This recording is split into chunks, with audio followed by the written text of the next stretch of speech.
Hey, this is Misery Loves Company, a weekly social reading series hosted by miserytourism.com.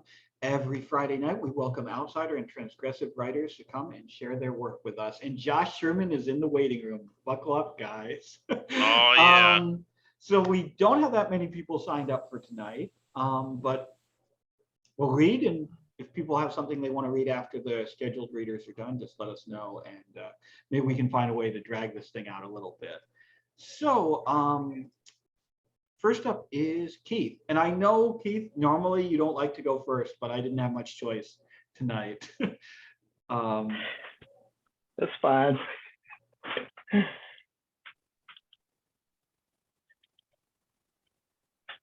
All right, thanks, William.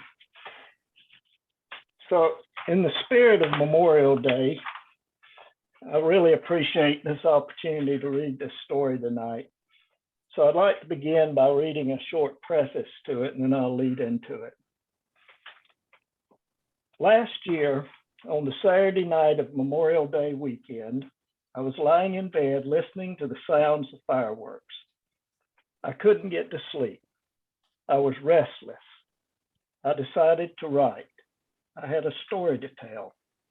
This is that story.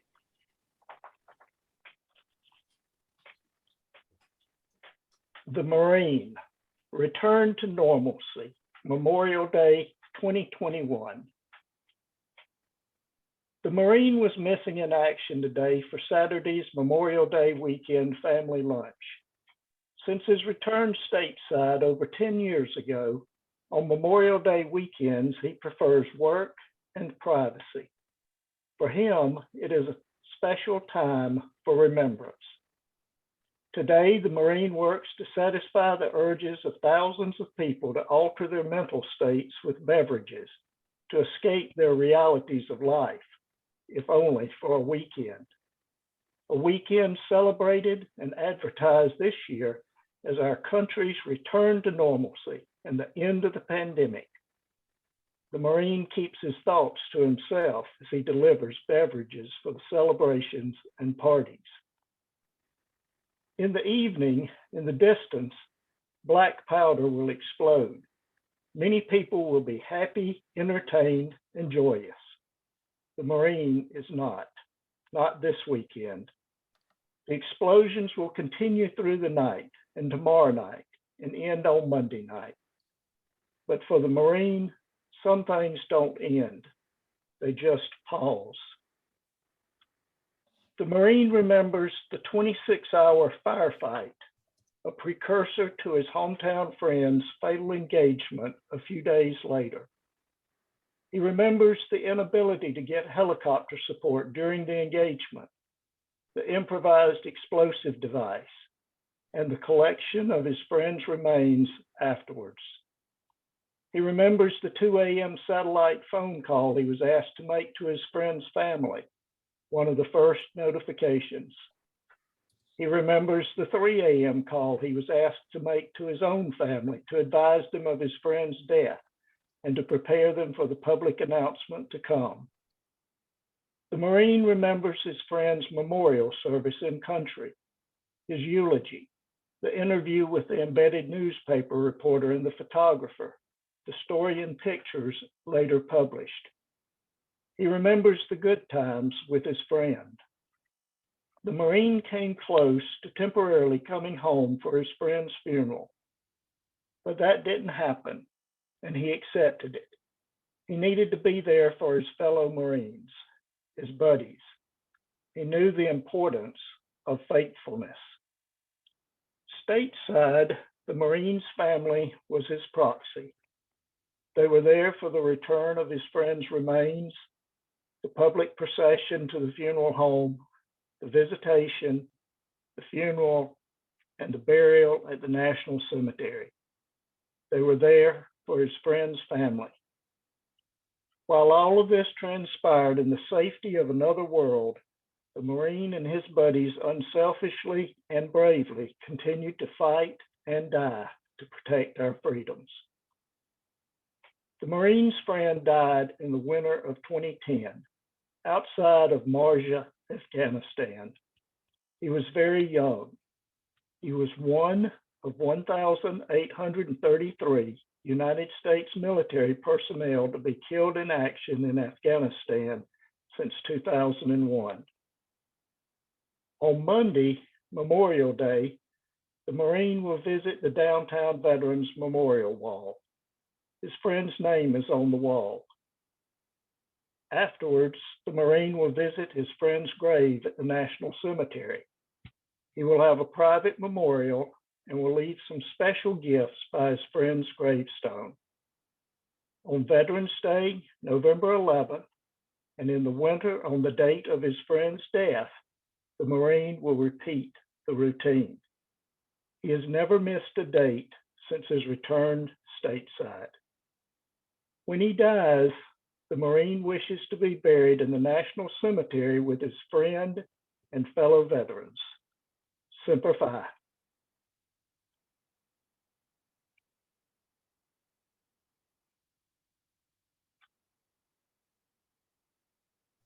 Sorry, I was struggling. I couldn't unmute my microphones for some reason. Keith, that was a legitimately powerful story. And two things I have to say about this. First of all, speaking more broadly about the piece, I love how like understated it is, right? This feels like old trauma, right? You get the first of all, I love the fact that you've captured the psychology of this character, right? Who's been trained to suppress and repress his emotions, and who's been trained to think in this kind of mechanical way. And the prose replicates that, and the understatement of the emotions in the prose is really effective. The second thing, though, is, and I know that this just happened to be written Memorial Day weekend last year, right? But like, what a perfect setting for this piece, right? Because of the lie of the return to normalcy promised by Memorial Day 2021.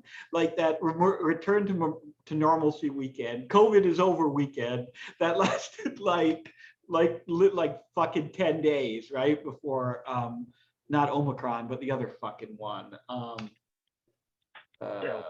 Delta hit, and suddenly everyone was masking up again, and suddenly the panic was back on. And I don't know, I think it dovetails perfectly with like the idea of like the false promise of a return to normalcy after a war is over, right? When in fact, like it just persists psychologically, if nothing else. So I think this is a really, really wonderful, powerful, delicately written piece, Keith. Very good. Thank you. Well, thank you. Appreciate it. Yeah, there's a line in there I just wanted to point out that hit me pretty hard. It's some things don't end, they just pause. And I like that's obviously the idea, like you go home and like but these people put their lives on pause and stuff to go over there and fight and all that other stuff, and they come home and their life is still kind of on pause. But also, kind of hints at I guess like some of the gamification of war stuff that you see with video games and shit like that. It's like, oh, we can, hear these kids sitting here, they can just put the game on pause or whatever. It's Call of Duty or something like that, and that I don't know if that part was, was on your mind when you were writing the line, but it's a real good encapsulation of a lot of like parts of American life that are touched by like war and stuff like that. It's really cool. It was. I was thinking specifically about that. Awesome. When I put that line in there. Yeah. There's a lot more history to that line too. Yeah, powerful fucking line. Oh, thank you. Thank you so much. Appreciate everyone listening. No, thank you for sharing, Keith. So Adam is listed next, but he sent me a message before we started saying he might not be able to make it tonight. So we're going to skip Adam, and then Rudy. Rudy's next. Rudy, you put a link. You mentioned that you wanted me to share the Google Doc and not the Misery Tourism link. So I'm doing that, but just letting people know that Rudy's going to be reading a story that was published on Misery Tourism earlier today, so you can find it there too. Yeah, I just wanted, I had some extra changes I put into this one, like links and stuff like that. I just didn't want to go back and correct the other one because I'm lazy. But yeah. So this is a piece of fan fiction. Boy, it's hard to follow Keith with this. It's a little irreverent, we'll say, but it's a piece of fan fiction about surrounding some of the events of the last couple of days, I guess we'll say.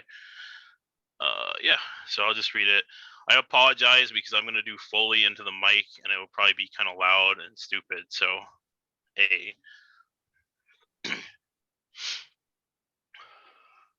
discharge number 486. You, ISB 069, are the second authorized party to access this memory storage device. Your designation as an officer of the Imperial Security Bureau allows full access to this weapon's memory banks. Hello, sir or madam. First and foremost, I must inform you that you are... apologies, ISB 069, but this informative declaration is, in fact, unskippable as per my programming. I am truly sorry. I must inform you that you are now reviewing data from a Blast Tech Industries E11 blaster rifle, 500 shot capacity, with a protocol droid extension. That's yours truly. This is a prototype unit, so all errors, including those of my judgment, will be duly logged for later sorting by the Imperial War College's engineers and technicians. You have indicated that you would like to review data about the designated operator of this weapon, and I will thus honor your request. But I should first tell you, sir and madam, that I am incredibly ashamed to have been held, fired even, by the likes of such a...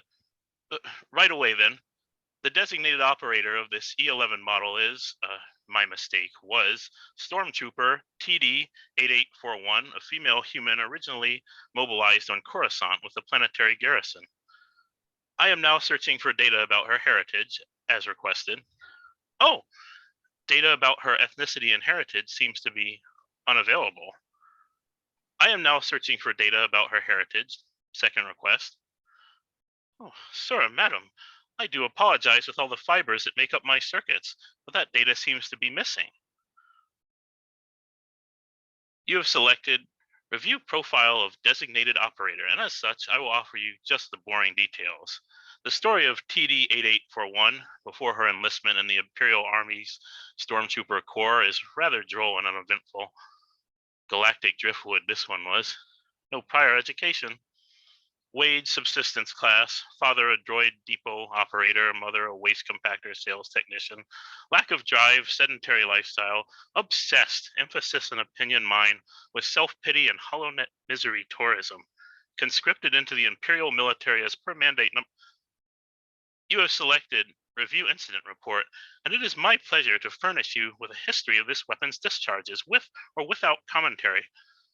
You have selected to view the incident report without commentary, and I must tell you that, oh, sir, madam, I must inform you that multiple rapid selections can overwhelm my circuitry to the point of, oh my, various errors reported and, I believe, with commentary it is. Before I begin in earnest, I am obliged to make you aware of the distinct scrawlings on the E11 of which I am attached. Yes, can you believe it? The operator had the gall, the audacity, the absolute disregard to write on Imperial property. Oh, sweet maker. My onboard tactile sensors, which sense, quite excruciatingly I might add, damage to the weapon's chassis detect the following. Gumbo machine, written in uppercase script, possibly a reference to Mon Calamari and their fish-like appearance, along with this weapon's purported aim to make a dish of them? I'm not sure. Not something I would want to eat, but I have no taste buds. 24 more goat cats, written in uppercase script, more hastily. A probable epithet for Bothans, possibly a reference to the number of rebel spies ferreted out during the construction of the second model of the Deep Space Orbital Battle Station. Thunderous applause, written in lowercase script. No comment. Here's your superstitions, written in lowercase script. There are many things this could mean. Maybe it presents some Bayesian view of events of combat or war, or perhaps it is meant as a condemnation of religions, like the defunct Jedi Order, which is, in my humble opinion, a strange thing to fixate on, but such is the human mind. And there are others too. Would you like me to enumerate them? So be it. Right away then, I will clear the visual data about the markings from your display device. Screen wipe imminent. Now onto the service history, and as we will see, the, how shall I put it, extracurricular history of this weapon. This E11 model has been fired a total of 486 times. 100 of those discharges occurred during normal training, maintenance, and service operations. 386 of those occurred during, very good then. You're of course interested in the 386 discharges that constituted unauthorized use of the weapon. Righto. Since you have indicated that you would like commentary, I will enumerate these discharges in chronological order, accompanied by an audio recording of activity during the discharge, a standard feature of this prototype unit, and will lend my own commentary. If you have attached a galactic script-to-speech translator screen, recorded audio will be italicized, and my own comments will appear in bold. Discharge number 101, power setting, Sting. TD8841. Oh, oops. Oh, shit. I perceive this, based on contextual data, as an accidental discharge, possibly during a field operation on the planet. Discharges 112 through 117. Power setting, kill. TD8841. Fuck yeah. Fuck yeah. Get some. I made this. Speaker number 1. When you kill Tusk, TD8841. Because fuck them, baby. How many did I get? Woo! This is very clearly celebratory fire, given after possible engagement with Tusken riflemen. As an Imperial officer, you are well aware of the regulations concerning needless ammunition depletion that govern discharges number 150 to 161. Power setting, kill. Unknown speaker. In here. Hey, there's children in here, idiot. And off your fucking helmet, idiot. There's kids. Holy, that bucket head is shooting for TD8841. I know, huh? Aren't there a lot of them too? Unknown speaker number 2.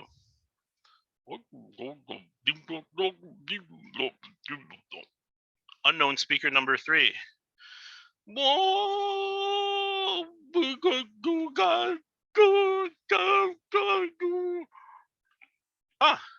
We have now, unfortunately, reached the incident that you are probably here to investigate, the shooting at Public Education Facility number 413 in Coruscant's Green Road District. I must warn you in advance, these events are rather disturbing.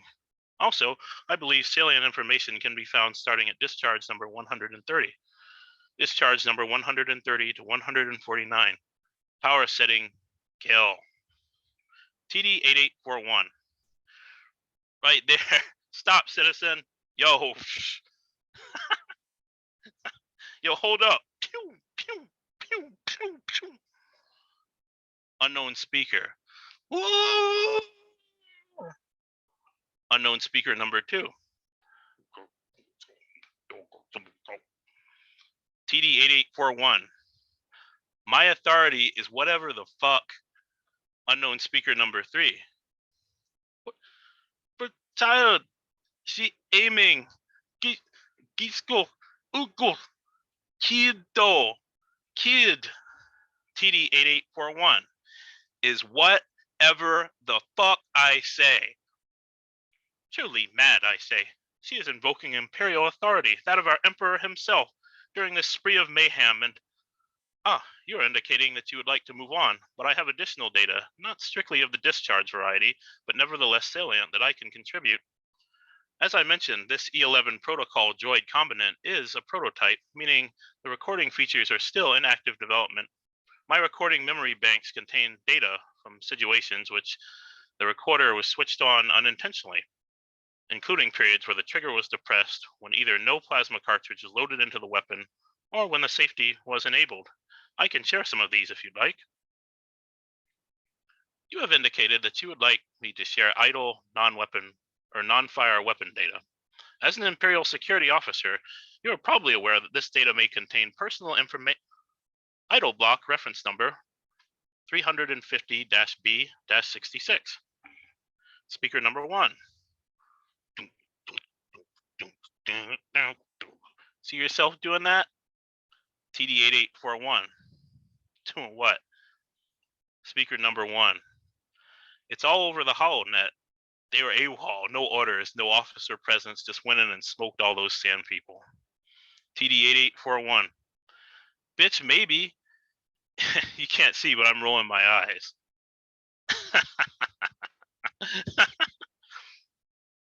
Speaker number 1. Like, you seem like that kind of bitch to me. Could you see yourself as a type of TD who goes ham on desert dudes when the Emperor wants baloney? TD8841. I can't see anything in this helmet. Idle block reference number 5025-C-17. TD8841. Yeah, it's against my head. Speaker number 1. You fucking crazy. TD8841. Safety's got me. Speaker number 1. You lacking? TD8841. Hell nah. Seriously though, some days I'd love to just boom. Right? Speaker number 1. Yeah. Grab ball league. TD8841. Come on. You never thought about speaker number 2. Hey, shut the fuck up. It's league. TD8841. Psh, alien league. Aliens, bro. Speaker number 1. I watch it mostly to see these antennas and dunes pound the shit out of humans. It's funny. TD8841. Wouldn't be funny if they pounded the shit out your little sister. Speaker number 1. What? Idle block reference number 9989-U-7. TD8841. Dear unloaded gun. I wish you were loaded. This barracks cold as fuck. I don't.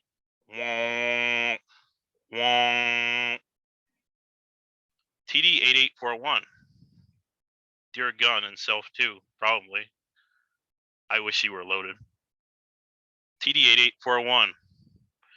Dear gun, mostly. You loaded, but the safety is on. Wish it wasn't, mostly. TD8841. Gun, I wish I wasn't a.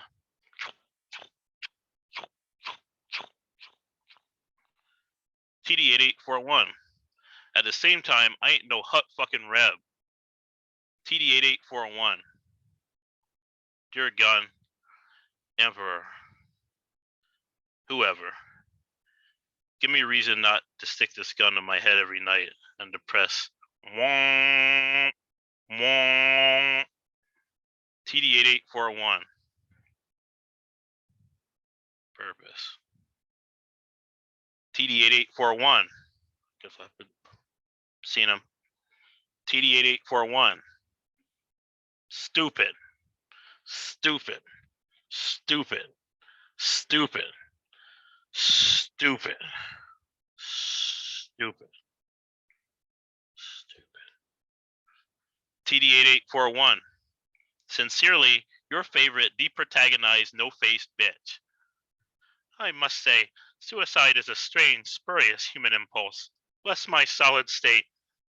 Idle block reference number 5231-B-99.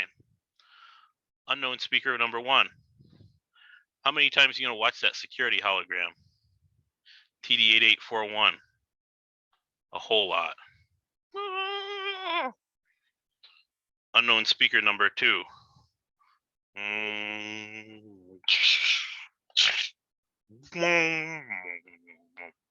Deep dark HoloNet shit. Unknown speaker number 1. You know it's fake, right?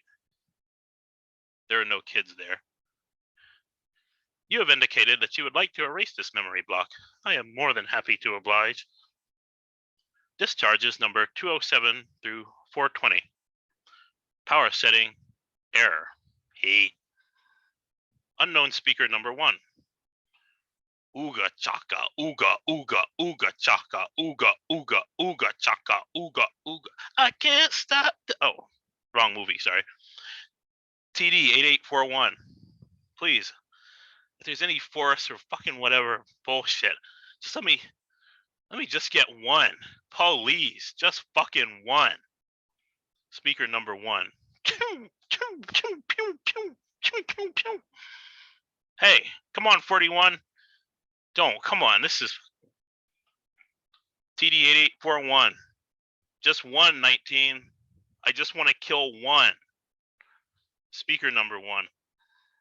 Dude, come on. This isn't worth it. Pew, pew, pew, pew, pew.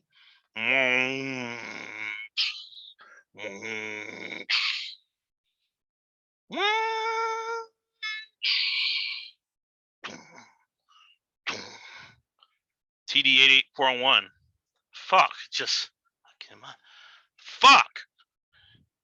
As you can see, ISB 069, our heroic troopers responded immediately and with proportionate for. You have indicated that you would like me to remain silent until further notice. Understood. Discharges number 470 through 482. Power setting. Kill. Unknown speaker number 1. We got her pushed back. Come on, you. Take point. Move up to that corridor. TD 8841.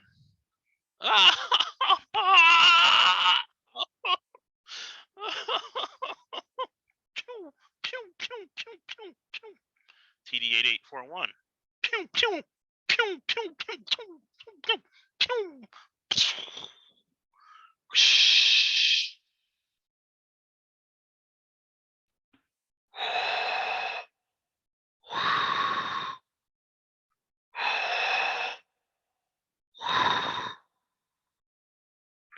TD 8841.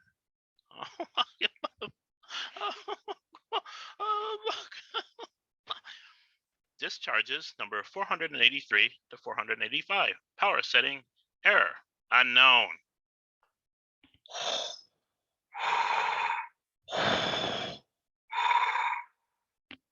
TD 8841.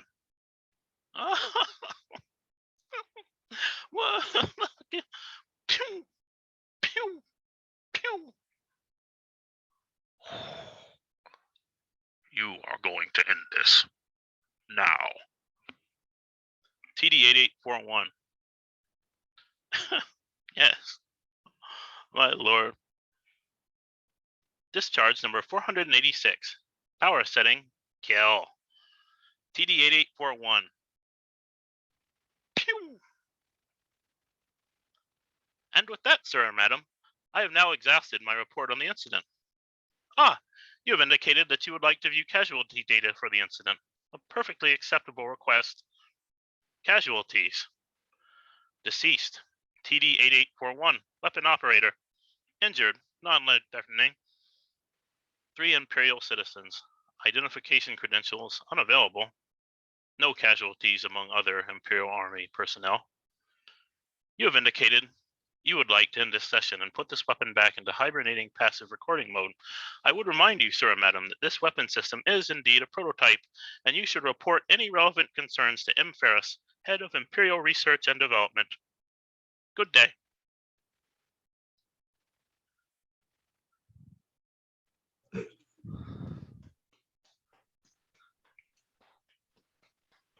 This is sad blaster noise, DJ said. Like I said, I apologize for that. Yeah. Rudy, when you showed this to me last night, I loved it. I thought it was hilarious, but I now understand that this is exactly the way it's supposed to be like experienced because man, every aspect of your performance in this piece was fucking incredible. You nailed the C-3PO protocol droid. The sound effects were fucking incredible. And also just the way it's paced and presented, like the sound recording clips, which make sense in the story, are so much more like vivid and effective when they're presented in this style, right? And the whole thing, it's perfect. It's like a little radio drama, which is which makes fucking sense, right? Because that's like the root of this Star Wars shit is like old fucking Flash Garden serials and stuff. And there's so much, you've woven an impeccable fucking tapestry here between all of the like the fan service.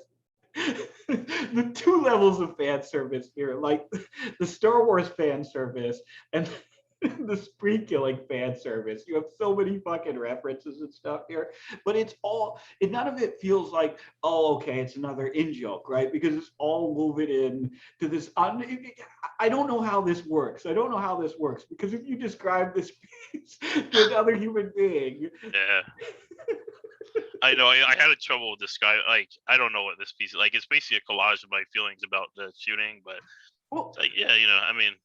But if you told someone, well, it's a satirical piece, it's half Star Wars fan fiction parody and half like satire on the fucking American school shooting epidemic, people would be like, oh, okay, buddy.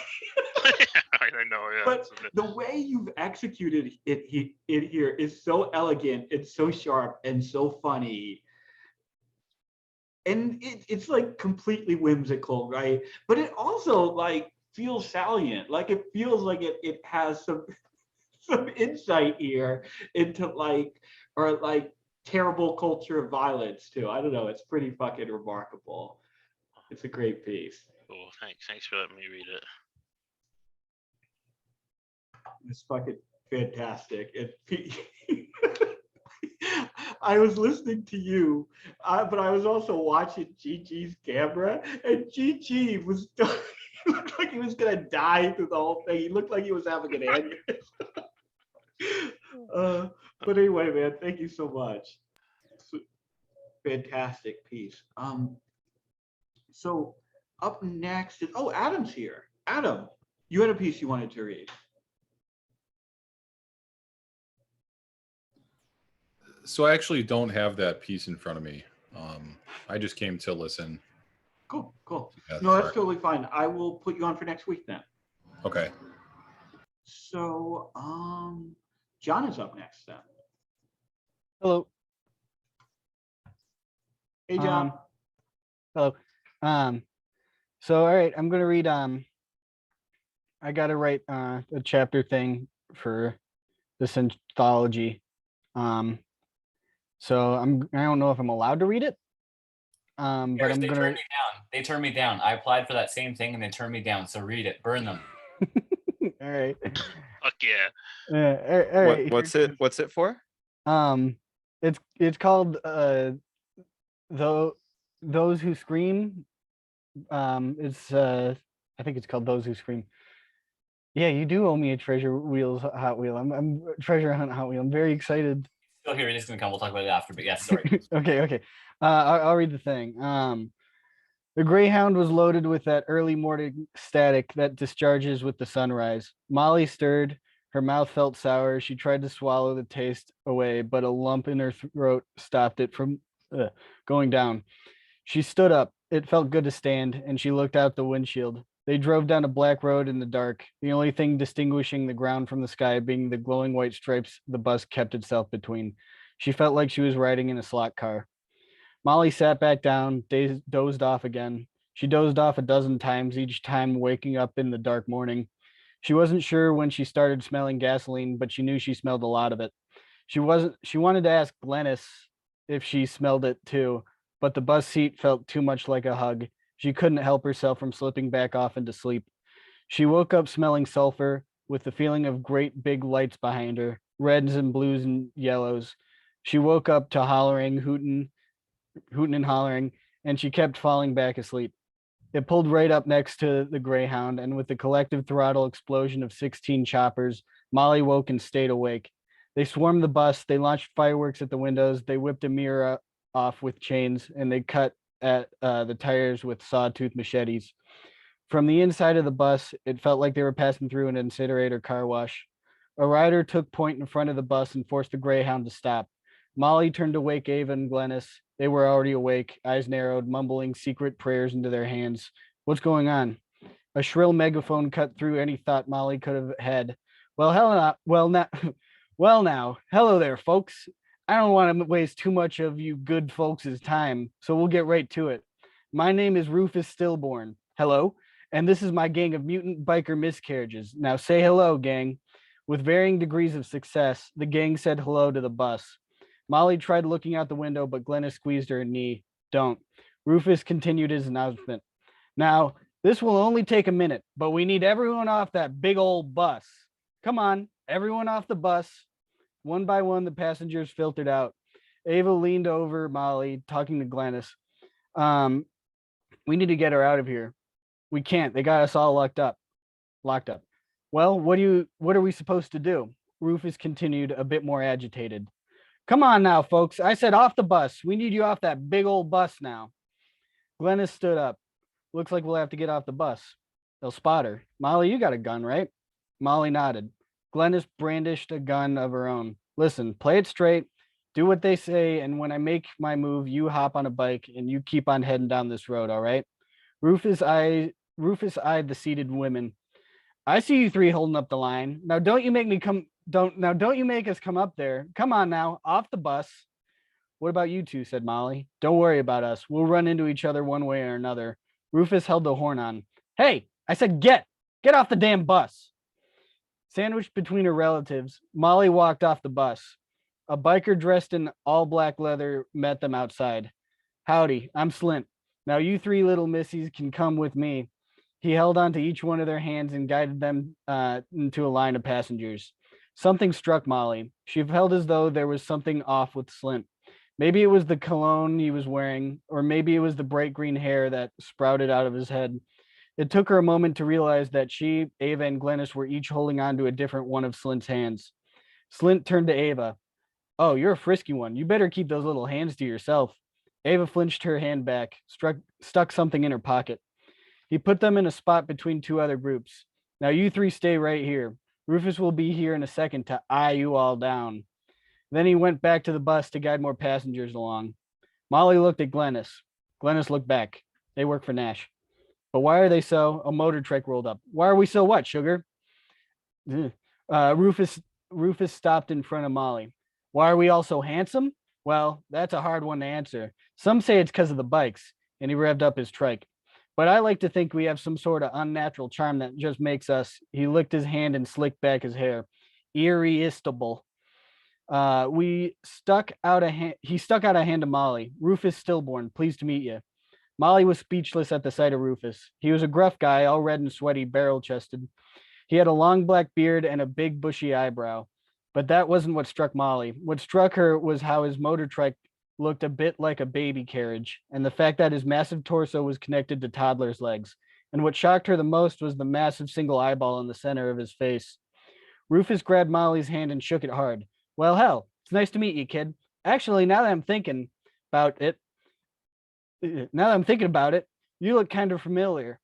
You wouldn't happen to be, and Rufus pointed his massive eye at Ava, then Glennis. Well, gee shit. You wouldn't happen to be that little squirt Molly we've been hearing so much about, would you? Molly slid her hand out of his grip. She backed away. Rufus lit off a bottle rocket. Yeehaw. Boys and girls, gather around. We have found ourselves our little Molly. And he went on hooting and hollering like some big Texas cowboy. Woo-wee. Folks, you are free to get on the bus. Have yourselves a nice little trip. Goodbye, farewell, bon voyage. We got our girl. The other passengers marched back on the bus, but the bus did not drive away on account of all the flat tires. The other bikers zoomed over and drove in circles around Molly, Ava, and Glennis. Each one of the bikers had an odd number of eyes, arms, and mouths. Each one of them lit off enough fireworks to put a new sun in the sky. Molly wanted to run. She wanted to fly, but there was nowhere to fly to. So she just stomped around like a startled raccoon. The two old women stood still and waited for the show to stop. With a wet-fingered whistle, Rufus brought the show to a stop. All right, enough horsing around. Grab him. But before the words could leave his mouth, Glennis drew her pistol. Molly's ears rang. She smelled sulfur again, and before the smoke cleared, Glennis was down bleeding on the pavement. Rufus tucked his six-shooter into his pants. This isn't my first time around that never-ending road, Glenny. Molly crouched down to Glennis. Grandma, she shushed her. Take this, she said, handing Molly her necklace. Don't worry, you'll see me again soon. Then, with a cough, she was gone. Ava helped Molly up, and the two held each other. Molly felt tears burn down her face. What are we going to do? She heard a match strike, a fuse burn. We stick to the plan, Ava said. Is that crying I hear? Said Rufus. Enough of that. Come on, time to... The bottle rocket Ava was aiming went off. A screamer squealed past Molly's ear and exploded into a meaty pupil. Ah, fucking damn it. My big old fucking eye. Rufus held his face. Ah, what the fuck? Get those fucking fuckers, damn it. Before the bikers could rush them, Ava and Molly whipped out their pistols and picked off a few of them. They fell to the ground screaming as their bikes ran wild circles around them. Rufus reached for his gun and shot around blindly. What the hell is going on? Did we get him? Is everyone okay? Rufus accidentally picked off some of his gang with his blind shots. In the confusion, Ava and Molly managed to grab a couple of discarded bikes. Now what? Said Molly. Go the way the bus was heading. I'll go the other way. Split them up. We'll meet up with you later. What? But how? But Ava was already throttled the chopper and launched away in a cloud of smoke. Molly was about to do the same. She revved up her bike when she felt something grab her from behind. Slint held a knife to her neck. Now where do you think you're going, little lady? Molly elbowed Slint in the chest, broke his grip, and shouted, I don't know. Then she pushed him in front of a speeding stray motorcycle. The bike ran over Slint. He didn't try to get up after that. He just moaned. Molly throttled the chopper and tore ass out of there. In the cloud of smoke, Slint shouted, Rufus, they're getting away. Well, follow them, damn it. Slint struggled to his feet. Which one? They split up. Well, split up and follow them both, damn it. Now, come on. Let's go, let's go, let's go. Yes, sir, Slint. Slint turned to the rest of the gang. You heard Rufus. Split them up and follow him. Molly was half a mile down the road before she saw the firework chase party after her. She wasn't sure how long this road ran on for, but somehow she knew it ended in gates. She rode down a stretch for hours and hours and so did the bikers. She wasn't able to gain any distance from them. A half mile. What was that? Maybe 30-second difference? If she let off the gas for even a second, she knew the gap would close fast. 30 seconds. When I get there, I'll have 30 seconds. She only had 2 bullets left, and there were more than 2 bikers on her tail. 30 seconds is all I'll get, she thought.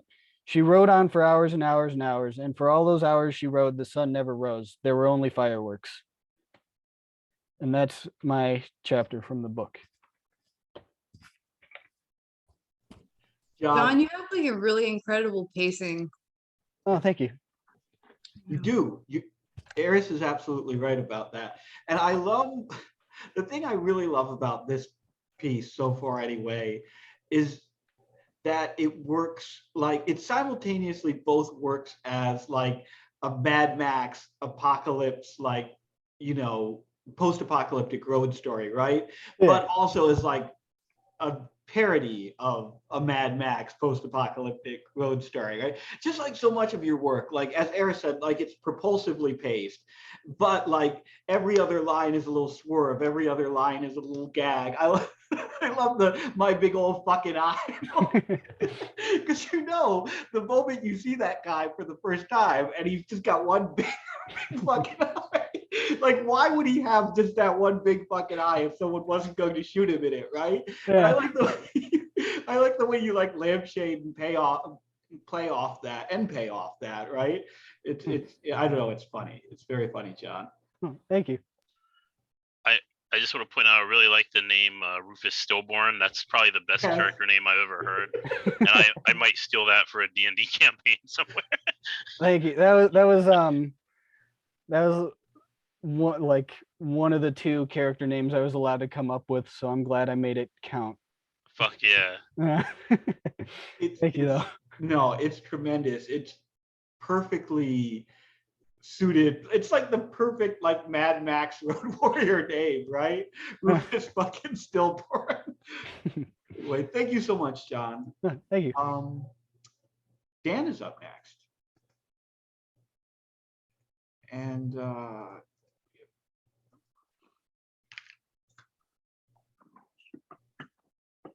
Hello. This poem is called Criminal Sadness, and it's in the longer side. So my apologies in advance. I want the words to fall from my fingers as water drips down the rocky face of the spring. Constant creation is the best curse for deep red melancholy.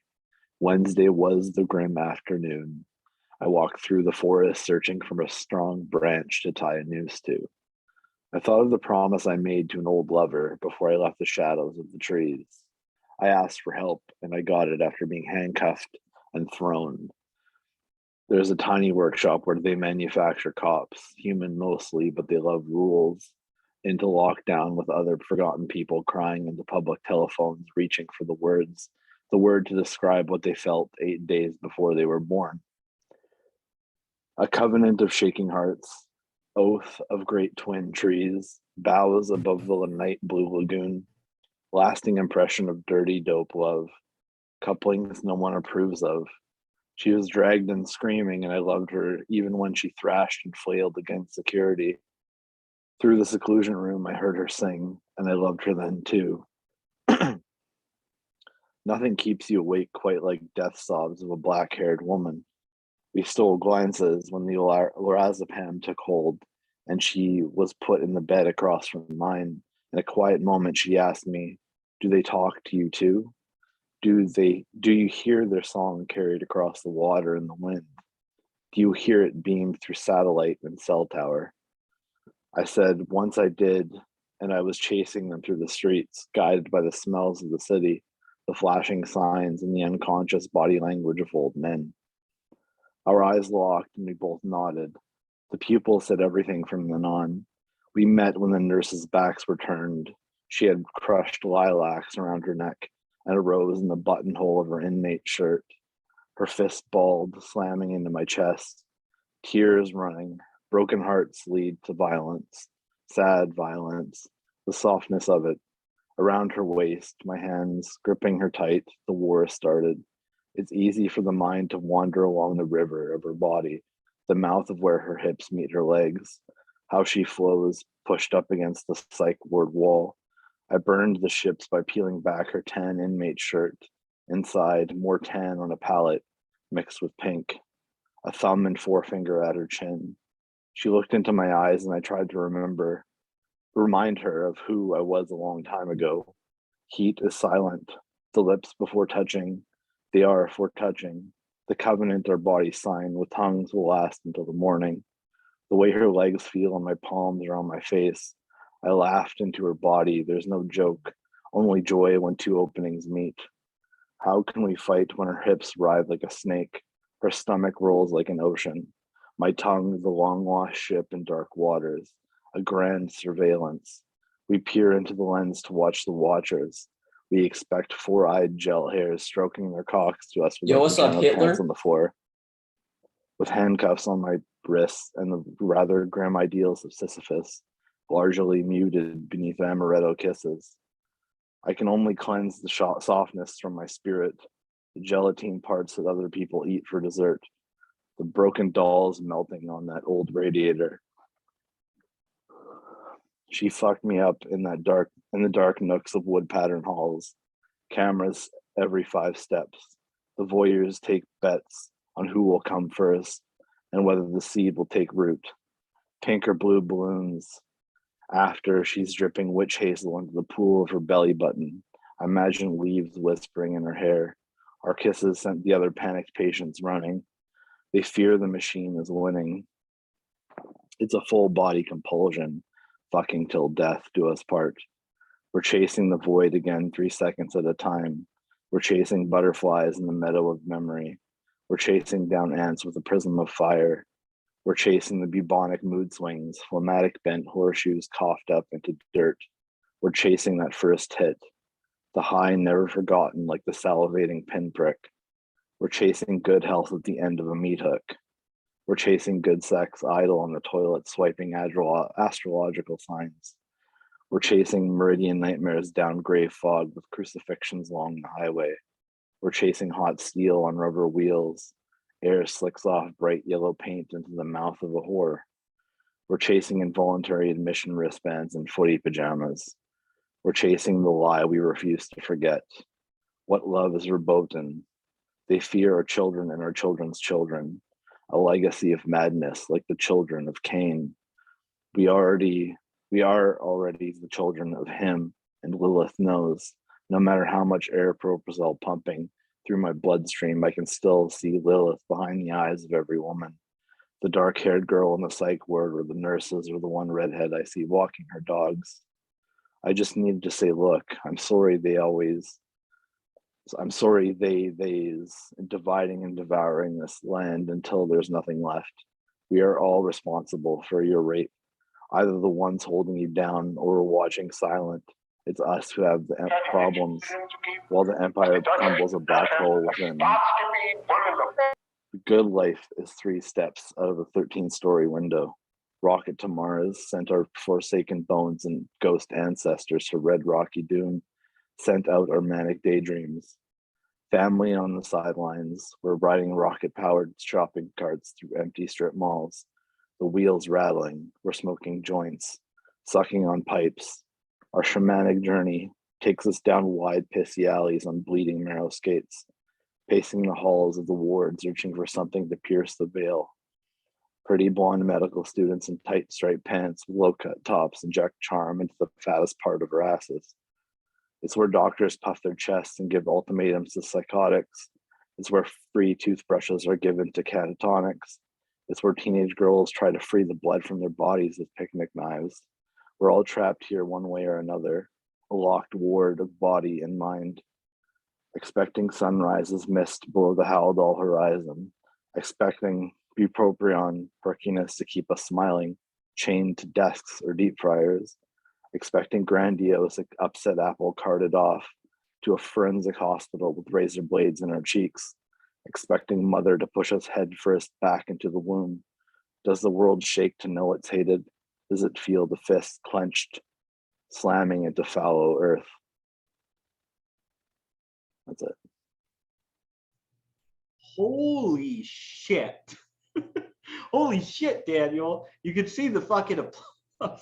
So, Dan, that last fucking line, oh my God. Like, that poem as a whole was tremendous, but you really, it has such a fantastic fucking arc to it.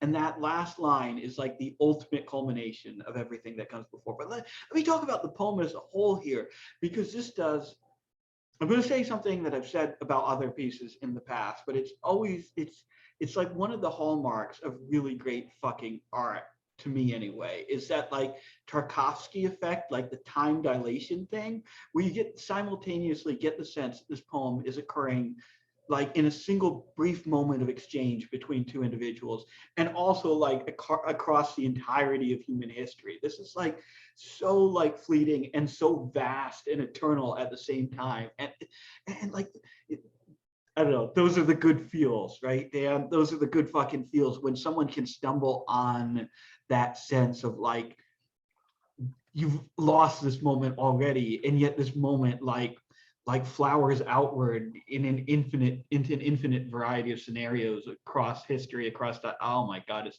a gorgeous poem. I'm rambling, Dan. Yeah. It's really fucking good, is what I'm I trying. basically steal the style of Thomas Wolfe, and like no one really remembers him because it's from like the 1940s, 50s, but like he had that same quality of like life in a single breath, and like writing as though you're just exhaling this long breath and trying to fit as much as you can of like all the sensory experience of a moment, but also the sensory experience of like, I don't know, what's the word, gestalt? I hate saying gestalt after some guy called me Hitler, but it's kind of the vibe. Fucking Hitler, man. Hitler came in just to watch Man, the that show. was, it's one of those serendipitous things though, where that like momentary like cutaway to like the Hitler audio, like the German fucking actually like enhanced the performance and enhanced the ability of the yeah. I love that when the trolls come in and they drop some weird shit that isn't just porn, right? And you can kind of Yeah. I prefer it. Well, I don't want to say I prefer it to gore, but it's less, grating on the senses than gore. Right. Oh, I love it. Oh, sorry, Rudy. I love the first of all, shout out to like all the drugs and stuff. All my boys, bupropion, Abilify. I think you mentioned one more, but fuck yeah. But yeah, I love cadence of that and how like it's framed, you know, as like I've never heard of Thomas Wolfe, but that sounds like something I'd be into. It's really like you're trying to capture everything before like it's gone. Like it feels like urgent, sort of. I don't know really any other way to describe it. If you're interested in him, I suggest watching the show or the movie Genius with Colin Firth and Jude Law. Jude Law plays Thomas Wolfe. Oh, It's okay. like a Yeah. good introduction, and you like get to see like his various novels that he produced over a very short period of time. But Come Homeward Angel is like one of my favorites. Oh, sweet. Yeah. I'll have to check him out. But the other thing I like about it is how is the title, because it's like, yeah, like this is something that's not, you know, like depression and like, you know, mental illness and stuff is, you know, maybe not criminalized in this country officially, but, you know, and the way Yeah. people talk about it and the way people, I say this country, I know you're in Canada and I'm in the US, but, you know, the West officially. But the way people talk about it, it's like basically a prison. So, you know, it's like your own prison with guards and everything. So, Mm. yeah, I really like Yeah. that. Thanks. Yeah, thank you so much, Dan. That was fantastic. Dave is up next.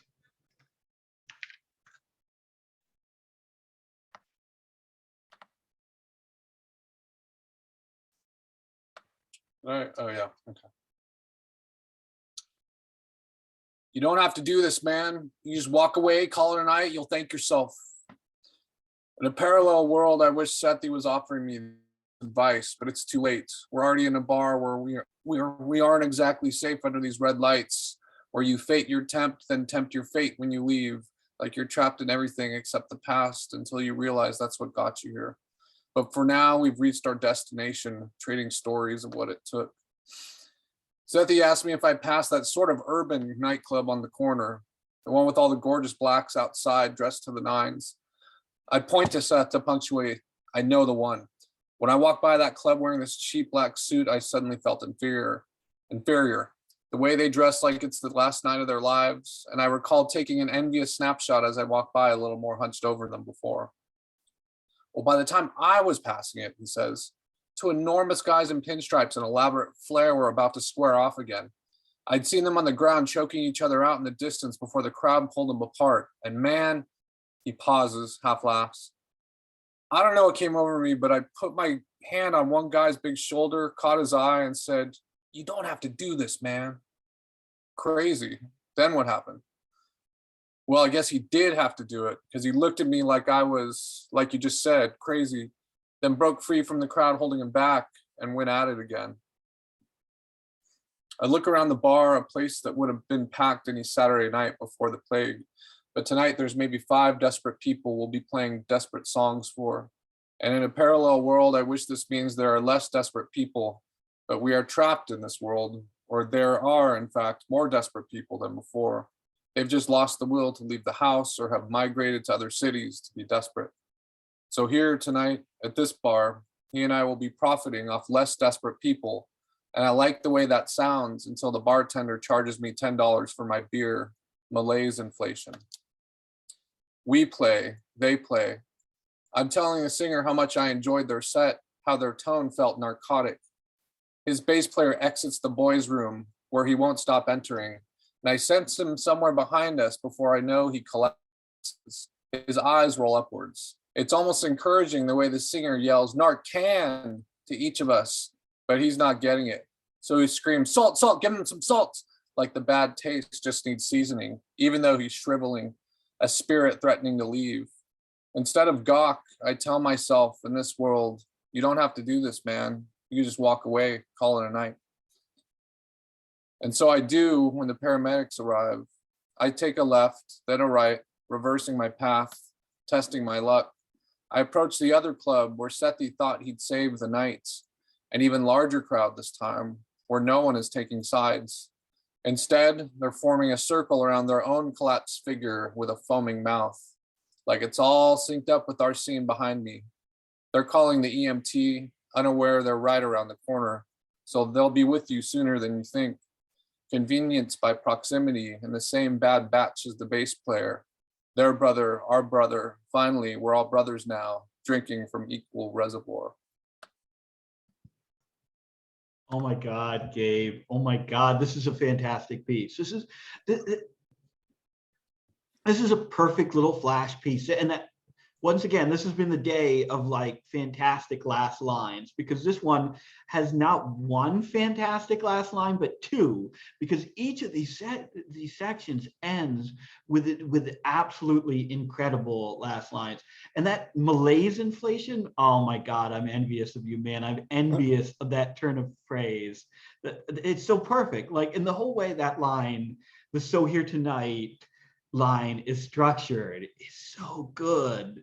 Like the moment of Schadenfreude followed by the realization that you're in the shit too, because you just paid $10 for a beer, and then that malaise inflation turn of phrase, and then the fucking the reservoir. Oh my God, the final line where you arrive at like this odd moment of like racial harmony and equality through like mutual drug overdoses. Like, it's like, no, we're gonna be okay. Like, they're using the same fucked up coke or whatever, like the same bad heroin as us. It's this weird, like, harmonious moment, and it's so sad and so sick. I love it. I'm glad that came through. That's like exactly what I was trying to communicate, obviously. It's fantastic, Gabe. Well, thank you. Oh, this has been a really good fucking night. I was actually, I don't want to say I was worried going into tonight, but I was a little worried just because only a few people had signed up. But this has been all bangers all night long. So, so GG is next. Hi, I'm here to interrupt the train of bangers with my dumb bullshit. Okay, so this is just as a quick poem. It's like really title heavy because that's fun. All right. This poem is called "How Do I Get More Weird Russian Art Girls to Follow Me on Instagram? They have the most interesting profiles. They seem like they could suck your dick so good they could rob you of everything, and afterward you'd be like, fine, all right, and penniless in Krakow or wherever, without a passport, and end up killing yourself soon after, but you feel okay right now because you had such a lovely experience and nothing is immediately threatening you other than the knowledge of impending death. But that was always there as this ever-present thing in a weird, distant way, but not like this. And the blowjob was so good that you appreciate it as the cause of your death. And don't even blame the weird Russian art girl for anything. You just finally feel okay that you know you're going to die after the best blowjob of your life. I have gone so long without a proper loving touch. I think a gentle back scratching might kill me. That's all I got.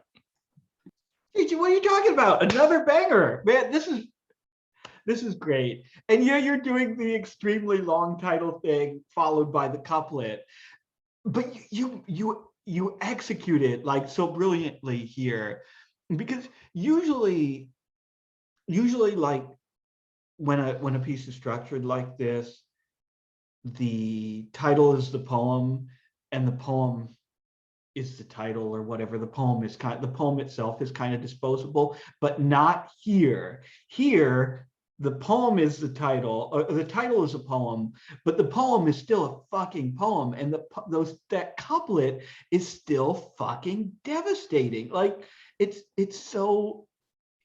It hits you that much harder. Thank you, Eris. Thank you, Eris. I was fucking tongue-tied. That's exactly it. Like, it only adds to the power of the couplet instead of it being a gag where the couplet feels disposable afterwards, right? Exactly what Eris said. It just nails you that much harder. I feel like the title of the Google Doc is an important component too. I just put, I have to title, I don't like having untitled whatever, so I just put something funny there that makes me laugh. But yeah, I'll read that, because if the whole world was blind, we would have less jealousy. Shout out Hammurabi. Yeah, just simple. Shout out. Thanks for letting me read. Thank you, Gigi. That was awesome. That was great. One of the OG transgressive writers, Hammurabi. Literally. His writing literally did, hurt people.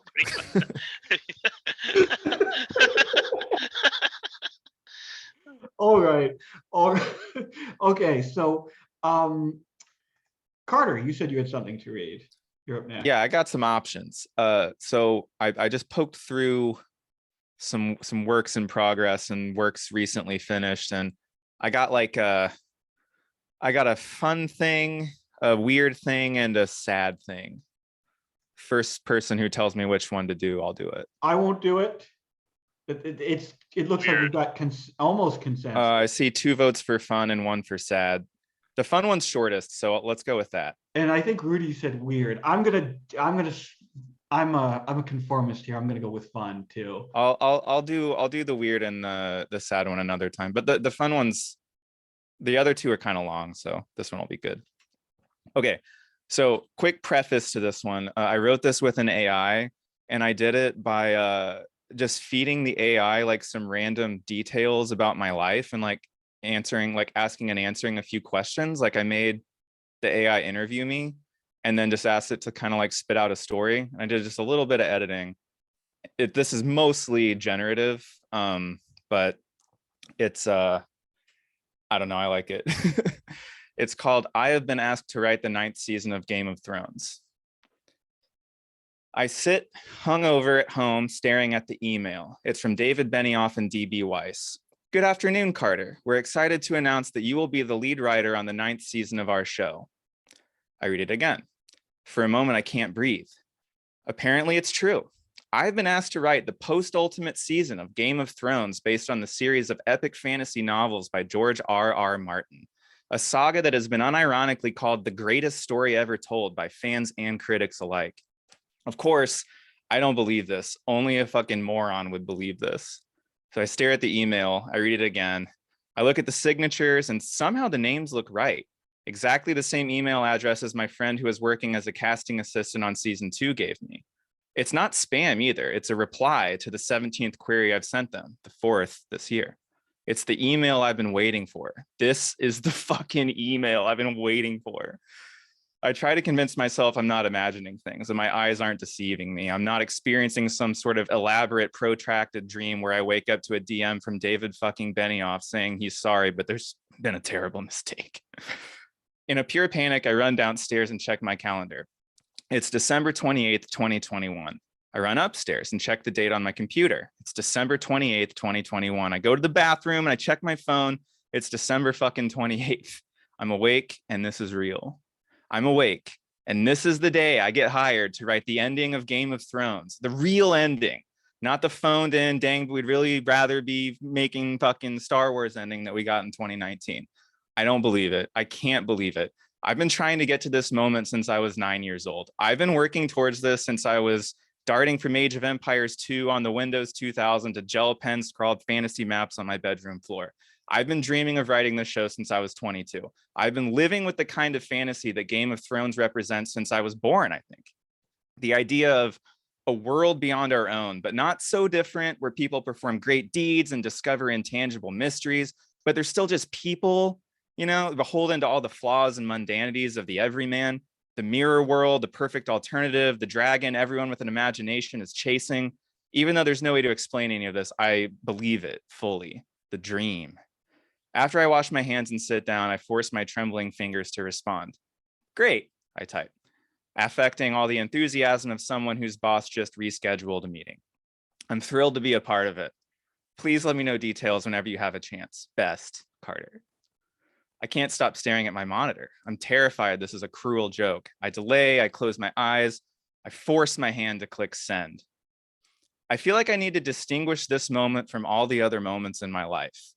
I look at the bookcase with my month-old copy of A World of Ice and Fire, The Untold History of Westeros and the Game of Thrones. I look at my shelf of fantasy and science fiction books staring at me accusingly. I turn to the ancient poster of the cast of the Fellowship of the Ring on my wall. I wonder what they'd think of me now. I wonder whether I deserve this. I wonder for the first time in my life whether I like myself. Even though I'm alone, I have a strange urge to get rid of the alcohol on my breath. Time passes. I think about Theon Greyjoy.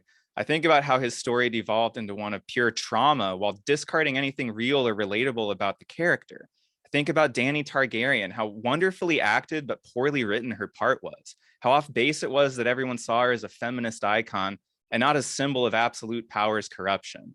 I think about the minor characters who never saw the limelight like I wanted. Ellaria Sand, Aaron Greyjoy, Varys the Spider. I'm outlining before I realize what I'm doing. I'm filling up a Word doc like the third glass of vodka. I scheme, I write, time passes slowly between refreshing my fucking Gmail. I format the words Jon Snow, she's not like you think she is, in screenplay alignment, and remember the first time I rewatched the show. I remember the first season, the first episode I ever saw. I remember the moment halfway through the Battle of Blackwater Bay where my friends and I realized we were watching something special. I remember the first episode I watched alone on the couch on my laptop. I remember the first time I fell in love with a character, the first time I was appalled by a character, and the first time I was disappointed in a character. I remember the first time I thought about genre fiction in terms of how it's crafted, how all these pieces together could transport people to another world, make them really actually live in a character's skin for a few hours. I remember the first time I cried because of a TV show or books or music or anything. All of this feels directly relevant to my life somehow, but I can't stop to think about why. I look at my notes and realize how much I've been writing. I've been writing something good, something great. And then it's 5:30 a.m. and the only unread email in my inbox is a blast from some Australian flash fiction grift I forgot to send a story to once. The next afternoon, I check again and the email is still there. 1 day ago from the same sender with the same text, Carter, you will be the lead writer on the 9th season of our show. I wasn't crazy. I haven't been wasting my time. I keep writing. I want to have something ready once I get to them face to face. I never read A Dance with Dragons, but I drive, unshowered, to Barnes & Noble and buy it. I rush home and skim it in 2 hours to make sure I'm not fucking anything up in my outline. I fall asleep, full of an energy I'm not sure anyone else has ever felt. It's the satisfaction of connecting dots combined with the cosmic relief of feeling like you finally mattered, like your life was not just a series of overindulgences, and people will feel what you've done when you're gone. Sleep is like Carthene silk on my eyes. I half dream of iron-born ships finding actual reasons to sail 600 miles upriver and return with nothing. I've got something brilliant when I wake up the next evening. I add to my screenplay. I drink and eat something. I check my email. I check it maybe 40 times an hour. There's nothing. I write and write. A few more days go by like this. They're just slow to respond. Obviously, these guys are extremely busy. I'm extremely busy too. Like, I get it. I don't have much experience with agents, but I have one, even though he sat on my first novel for 18 months and then told me the 4 places he sent it to didn't bite. It was a good novel. It was about an android and a killer and the fundamental hunger of the human spirit, and so much more than that, but he blew it. He won't blow this. He'd have to be the worst agent in the world. I call him and he picks up. I'm surprised, even though I prepared myself, at how crazy I sound. I ask him to set up a meeting. I ask him to do anything he can to make this real. I ask him to get me to David Benioff and DB Weiss. I forward him the email while we're talking and he reads it aloud.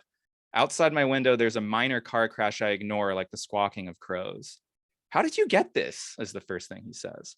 He tells me he's going to look into it.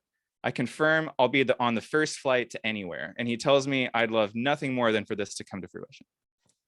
Something about that gives me peace, even though I still haven't gotten a response. I'm outlining all the time. I'm writing all the time. I'm talking about it all the time. I'm constantly worried about how I write and how I look and whether I'm generally okay and how close I am to the bathroom. I'm worried about whether viewers will appreciate the addition of the fake Aegon storyline after so many hours focused on Daenerys and Jon Snow. I'm worried about what Carice Van Houten will think about expanding the role of Melisandre to encompass a final pseudo-metatextual battle between her Lord of Light and the heretofore underdeveloped God of Death. I'm worried about what George himself will think of retconning the entire White Walker plotline, which I've always found to be a flimsy climate change metaphor at best and a bad zombie story at worst. I'm really worried about meeting Lena Headey. I'm worried about everything and I love it. More days, more writing. You'd have to be crazy not to live this way, not to seize an opportunity like this. I'm getting enough food, really. I quit my day job, but who wouldn't in this situation? I'm even drinking less now that my outline is coming together into a real, honest to Rylor screenplay. Write drunk, edit sober, who am I to argue? There are a few people who look up to me, I think, on Twitter and such. They'd like to understand why I'm here and how I got to be here. Well, I'm here, and I want them to know why. Here it is. It's all about persistence, honestly. You write enough, you send out enough stories, you consume enough media, you spend enough of your life in the fandom, and eventually, if you work hard and stick with it, good things come to you. It may sound stupid, but it's really as simple as that. Just look at me. I'm writing Game of Thrones. And before this, my best claim to fame was some shit like a short story on an online magazine about squid people who explode if they don't have sex with regular people. What a world. It may sound cliche, but I've come to believe that that's really all it takes. I have no idea what factors led to me getting the email from Dee and Dave, that's what we call them, but I know I have a job to do, and it's the coolest and most important job in the world. I'm content to be writing all day so long as I can be writing about this story, and it is all thanks to persistence and dedication. I never doubted that my life would lead to this. I manifested it. Truly, it is all thanks to belief. I'm writing and season 9 is coming. It's a good time to catch up. Tune into Game of Thrones, now streaming on HBO Max for the low price of $14.99 a month. So an AI wrote this? An AI like spit out a bunch of shit and then I like edited it into this. This is tremendous. This is man, the fact that it's an AI written piece makes the satire here so much better, right? It like it works. This works on every conceivable level. It's like a satire of like Game of Thrones. Man, and the oh my god, the ending though, where it goes into the like, just keep writing, just keep Yeah, just like the fucking am writing fucking writing community. Exactly, those awful people. Yeah. yeah, I was just thinking about like what's like the most insufferable shit that like writers on Twitter say. And I was like, because I needed an ending and I was like, I should just be one of those people. Yeah, no, that's fantastic. And but like that fits so perfectly with like the fact that this is like at least partially mechanically generated prose, right? And that the advice, it's so rote and so obvious and so endlessly like repeated and regurgitated. And it all fits so perfectly with the like the idea that someone's like dream and ambition would be to write another season of Game of Thrones. Yeah, right. No, it comes together so well. It's so funny, Carter. Dude, that's so perfect because it's like everything about the am writing and like even the TTRPG community, like imposter syndrome to holy fuck I'm awesome pipeline, you know? Like it's Yeah. so that's like perfectly captured, like bullseye. I was like the whole time I was listening to it, I was like, fuck, this is brutal. Like, Yeah. Yeah. I don't know. I'd like to think that if something like that actually did happen, or if I like hallucinated something like that happening, I'd be cooler about it than the narrator of this story. But I don't know. Then again, I don't know.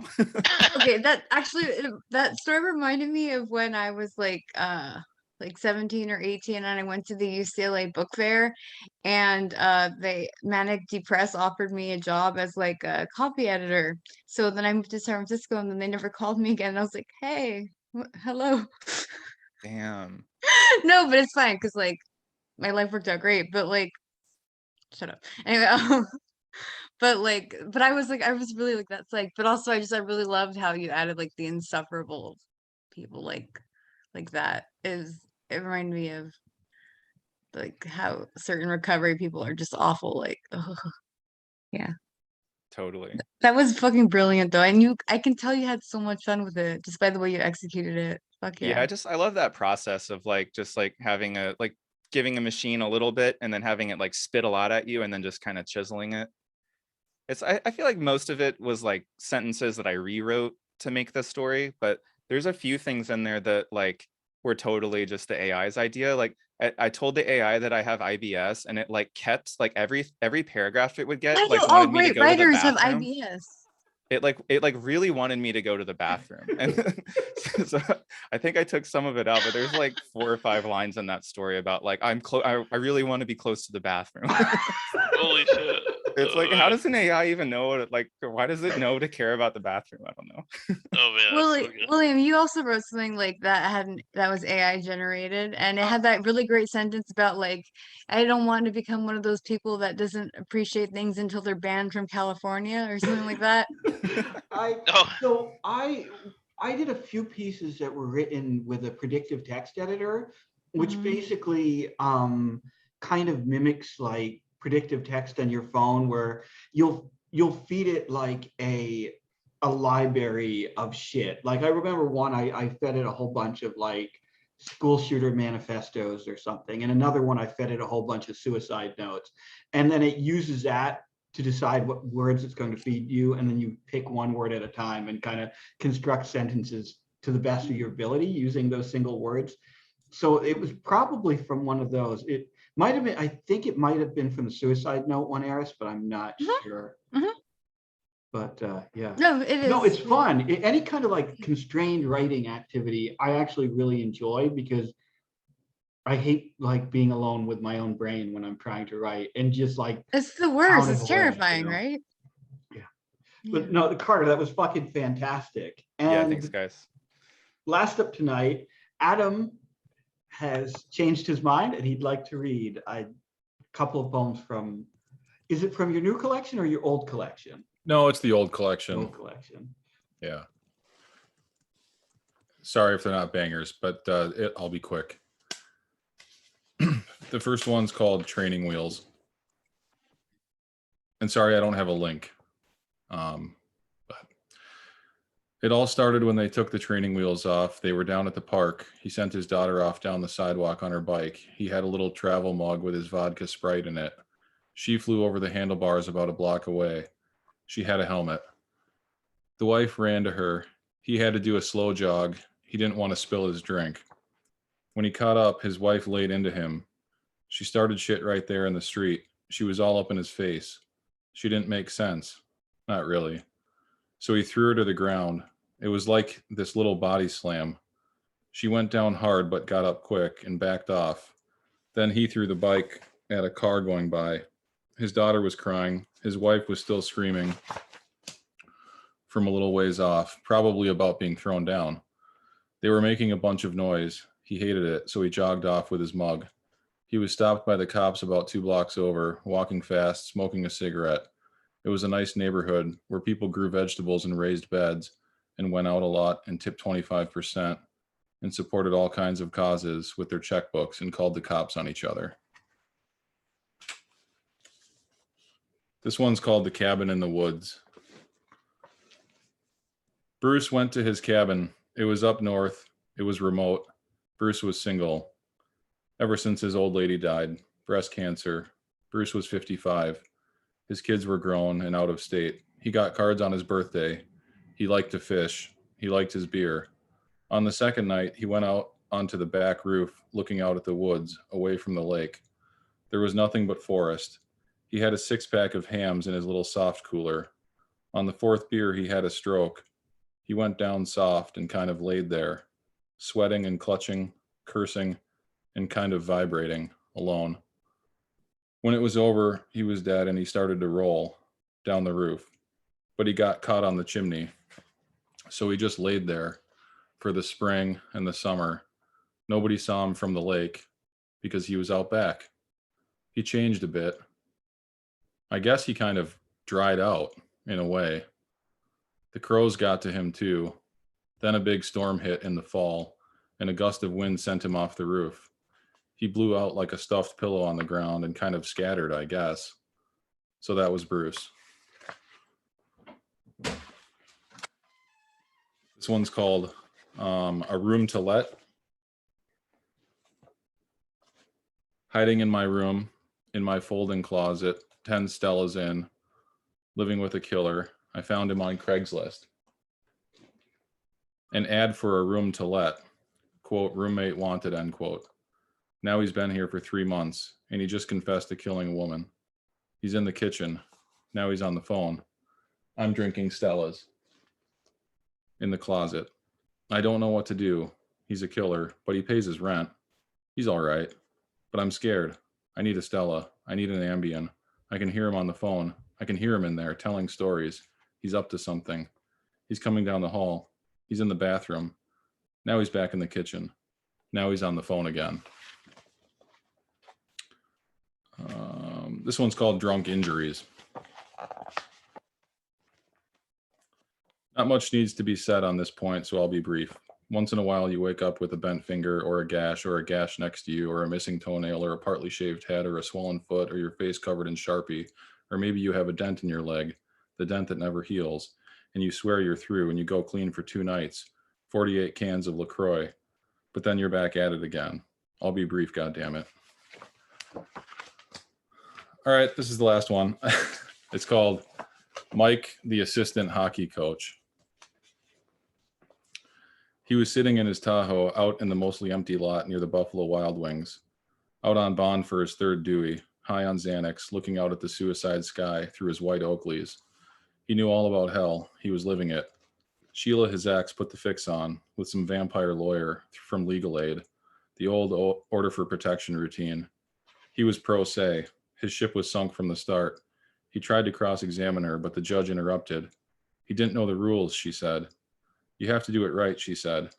So he folded like a napkin and sank into his chair with his pockets out at counsel table. Then he couldn't call or text Sheila for 2 years, and he couldn't see his kids, but he did anyway. Then he got a little misdemeanor for it. Again, pro se.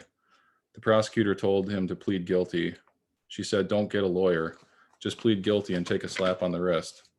So he paid up and took probation. There were some fees added on. The prosecutor said it would go off his record in a year. That never happened. So he started harassing the prosecutor with online ads and fake accounts. Then he cooled off. Thus, as you find him, in his Tahoe, near the B-dubs. That's it. So, Adam, every poem you've just read, obviously, like I've read a few times before because some of them were published on Misery Tourism. I've read the book. I've read the book a couple of times, and you've read them here. You may have read one or two of them here before. Anyway, my point is, I'm very familiar with these poems, and yet every time I'm caught off guard by the fact that like something new about them opens up to me, right? Even though they're like very like concisely written, they're not like elaborate flowery poems. They're very precise, right? Nonetheless, every fucking time I'm like, oh wait. And in this time it was like training wheels, where there's that one line where you mention she had a helmet, right? And that blew the poem open for me because I realized when you said that, oh shit, like this poem is, even though it's written in a very detached, just the facts way, as if it was a police report, it's actually like 100% from this guy's like delusional perspective, right? Like that moment is him excusing himself, like justifying this, right? And then the rest of the details you've chosen in that poem like fall into place so perfectly once you realize that, like the little shove that he gives his wife, right? There are these moments where you can tell like the few adjectives that are there, the few details that are there are all him like justifying and rationalizing his behavior. And it's so delicately executed. It's so good. It's so good, Adam. It's a great poem. And sorry. Thanks a lot. Thanks for letting me read. I appreciate No, thank you. Thanks a lot. And you should mention the poem again in case some people, or not the poem, the collection again, in case someone here hasn't bought it, hasn't read it, because this is your old collection. Okay. If it's not too ugly, I could just post a link because it's kind of a long title. Okay. What is the title? I just remember it as White Paint. I'm sorry. White Paint is the new one. Oh my God, I've forgotten what is the title, Adam? You Fiona Apple does, man. It's What Are You Doing Out Here Alone Away from Everyone? Yeah, I'll just post it in the chat if that's all right. For sure. And maybe Rudy can tweet it out if he hasn't already. Derek is voguing with it. Oh yeah, thanks, Derek. All right, so thank you, Adam. Wait, you have to tell me what the white paint, full white paint is. Oh, white paint falling through a filtered shaft. White paint falling through. Thank you. I think Michael wanted to read something short, he said, or something. Oh, okay. Yeah, absolutely. If it's not intruding on the. No. I just thought we had burned through everyone in the open mic. We have plenty of time, so it's all yours, Mike. All right. This is a really short thing that's coming out, I think, Tuesday in the Schuylkill Valley Journal.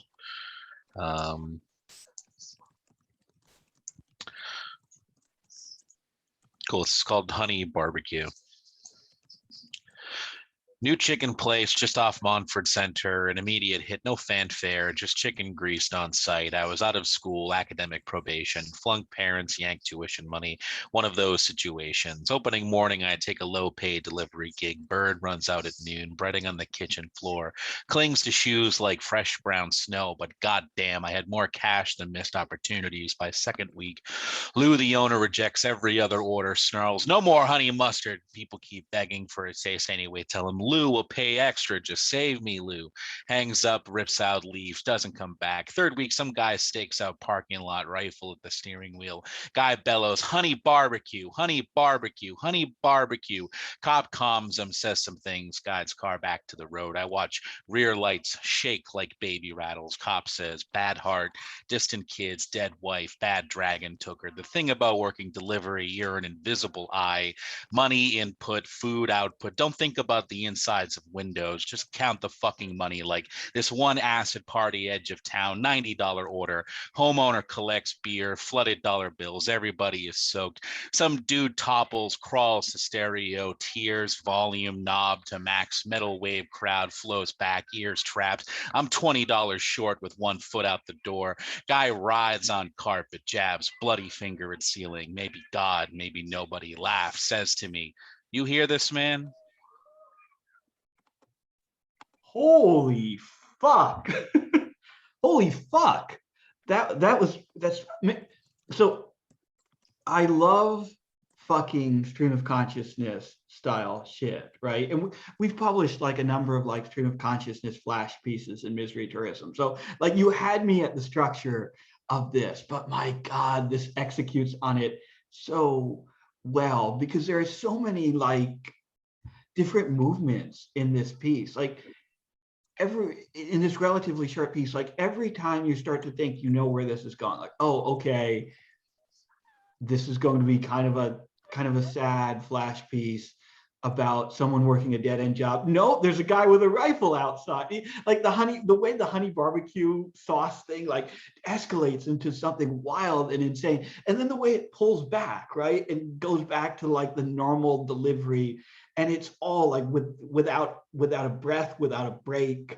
It really captures like just the like absurd like mania of day-to-day life and like the desperation. There's so much desperation in this. It's so good. It's so good, Michael, is what I'm saying. Thank you. I appreciate that. Yeah, Alright.